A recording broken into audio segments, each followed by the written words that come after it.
राहुल गांधी यांची भारत जोडो न्याय यात्रा महाराष्ट्रात दाखल होऊन 4 दिवस झाले आणि रविवारी शिवाजी पार्कवर त्याचा समारोप होणार आहे। पण आतापर्यंत राहुल गांधी यांनी एक विषय आवर्जून टाळलाय आणि तो म्हणजे स्वातंत्र्यवीर विनायक दामोदर सावरकर यांचा। आपण याचबद्दल जाणून घेऊयात। मंडळी नमस्कार।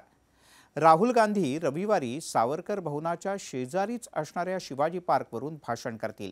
शिवाजी पार्कवर काँग्रेसने भल्या मोठ्या सभेचं आयोजन केलंय, पण यावेळेला राहुल गांधी वीर सावरकर यांच्यावर बोलणार का याकडे सगळ्यांचं लक्ष लागलंय। राहुल गांधी कायमच सावरकरांचं नाव घेऊन भाजपला टार्गेट करत आले आहेत। भारत जोडो न्याय यात्रेच्या पहिल्या टप्प्यात राहुल गांधी यांनी सावरकरांवर केलेल्या वक्तव्यामुळे मोठा वाद निर्माण झाला होता। त्यांच्या विरोधात तक्रार सुद्धा दाखल करण्यात आली। पण यावेळेला राहुल गांधी यांनी आतापर्यंत सावरकर हे नाव सुद्धा उच्चारायचं टाळलेलं दिसतंय।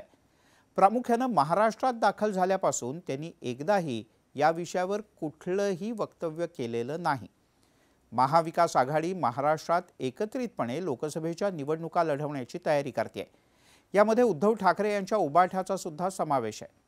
सावरकरांवर काही वादग्रस्त वक्तव्य केलं तर उद्धव ठाकरे सुद्धा अडचणीत येऊ शकतात।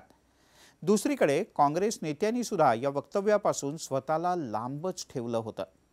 निवडणुकांच्या तोंडावर उगाचच नवा वाद राहुल गांधी निर्माण करायचं टाळतायत का?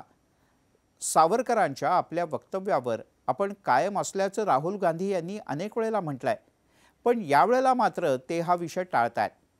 आता रविवारी शिवाजी पार्कवर ते काय बोलतात याकडे सगळ्यांचं लक्ष लागलंय। दुसरीकडे महाराष्ट्र नवनिर्माण सेनेनं आधीच इशारा दिलाय।